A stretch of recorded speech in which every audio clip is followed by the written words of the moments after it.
Welcome to another edition of Kentucky Farm Bureau's Candid Conversation. I'm Tim Thornberry, editor of the Kentucky Farm Bureau News.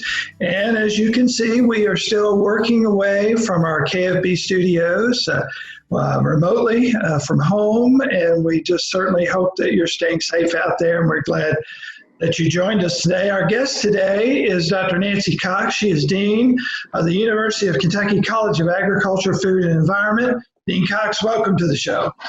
Thank you, Tim. It's great to be here. Always good to see you. As we make our way through COVID-19, could you tell us a little bit of how things are going there at the college? Well, the college has certainly done a lot of adjustments with the COVID-19 situation. One of the biggest things that we did was figured out how to teach online for all of the rest of the semester. And we had so many teachers and faculty that worked over spring break to move their courses online. And we think it's gone really well. But then one thing farmers think about, but everybody else doesn't think about, we also do research and extension to support agriculture, which means that the fact that the planting season happened when the university was working remotely did not give us an opportunity not to work and get our research in, have extension projects in, do variety trials, and all the things we do. Foaling, calving, breeding don't stop because of COVID. And so we were grateful, and we waved the Homeland Security letter around a lot to say that we were supporting essential operations, which included food and agriculture. That leads me to my next question, Dean Cox, about, I know extension is such a very important part of the college. How's that going for your agents out there in the offices and things that are going on across the state? Well, we always call our extension agents heroes, but they really stepped up in heroism over the COVID situation. It gets complicated when you have an office in every county. You don't just follow the university guidelines, you follow the local government's guidelines. Mm-hmm. And so we were able to stay open with a reduced staff so we can collect soil samples, plant samples, and other things. We also, our folks were so creative, they made projects that parents could come home and take a project home in the bag for the kids to work on. They reached out in so many ways. I think we got new clients in extension because of this. We are ever more so, more and more working with people who want to have a home garden, who want nutrition advice. We worked with emergency preparedness, and we've done what we always do, but just even so much better. In the early days of this pandemic, we heard about essential industries, and of course, agriculture is undoubtedly and always has been. Do you find yourself spreading that message even more these days than before? Yes, and it's interesting because we are experiencing a time in most people's lives. Most people in this nation have not in their lives gone to the store and not found what they wanted on the shelves. So we think it's a real kind of educational moment for our citizens about where their food comes from and not to take it for granted. And the other piece of this COVID-19 experience is the other thing the College of Ag do is we believe in science. And so we have to let the science tell us, inform us on what we do and how we function. So our students, despite being off campus a lot, they've learned some things. They've learned that the college is preparing them for what food is and what science is. Well, it's certainly, I know for me, been a very learning experience during all this. And one thing that has been so very helpful are the partnerships that we see, with our obviously our universities, our commodity groups. Would you talk to me a minute about the importance of those partnerships, especially now that this is all taking place? Absolutely. And one of the great pleasures of being a land grant College of Ag Dean in Kentucky is that our commodity groups and ag leadership pulls together so well.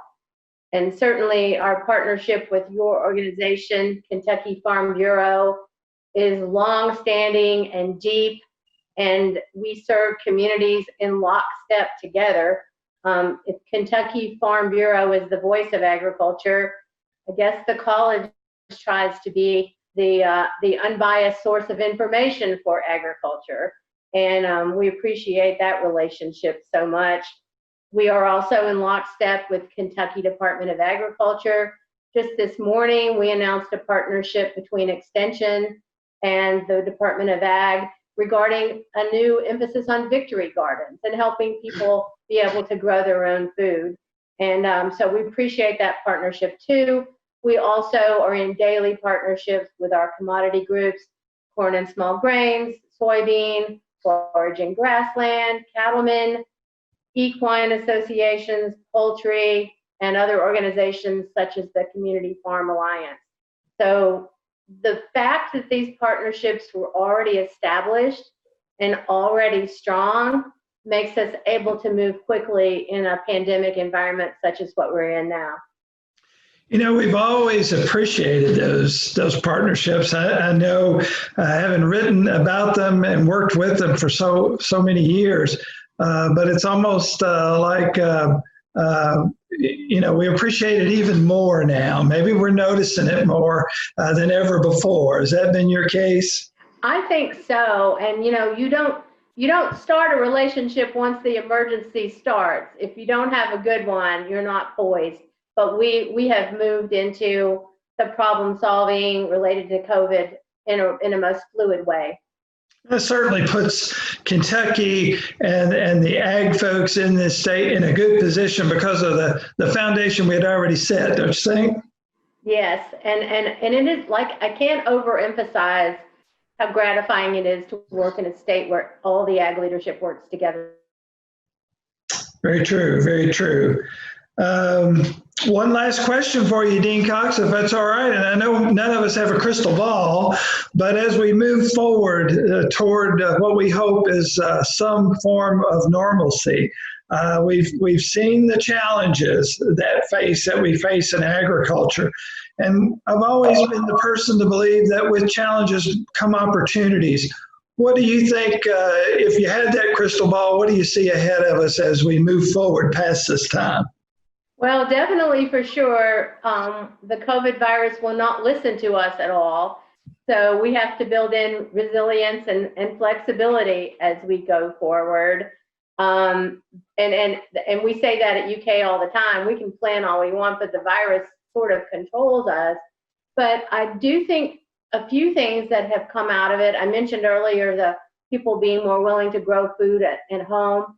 The emphasis on local food and locally produced food has been a boon to the beef industry that supports the local environment. We hope also that we'll be in a position in Kentucky to grow the dairy industry's ability to support a local market as well. And the thing I mentioned before, a heightened awareness of everybody about food and how important it is. You know, that's ironic that you say that. I've been talking to several people over the last couple of weeks about the attention that our local markets and direct sales from the farm have gotten since this came about. And it's really been phenomenal, to be honest. And I feel bad in using that word at such a time, but it has really sparked an interest in people. And I know that our local markets certainly hope that continues long after this pandemic is gone. I truly hope it does, and I think the Ag Development Board and the Governor's Office on Ag Policy, another crucial and pivotal partnership, that group is taking an opportunity to move and secure a future for locally produced food, especially in the beef industry. Certainly, certainly. Well, Dean Cox, it's always so good to see you and to talk to you and to hear about things that are going on with the university. We appreciate you so much. And while we have the opportunity, just want to reach out to our farm families out there and tell them how much we appreciate what they're doing, because despite this pandemic, they are working, they are planting, they are producing, they're doing all the things that they normally do to keep us fed, to keep those grocery shelves stocked. And we just can't thank them enough, I tell you. And I know you feel the same. Absolutely. Yeah, thank you so much. Absolutely. Again, this has been a Candid Conversation. Our guest today is Dr. Nancy Cox, Dean of the University of Kentucky College of Agriculture, Food, and Environment. Dean Cox, thank you so much for joining us, and thank you to all our viewers out there. Thank you so much, Tim.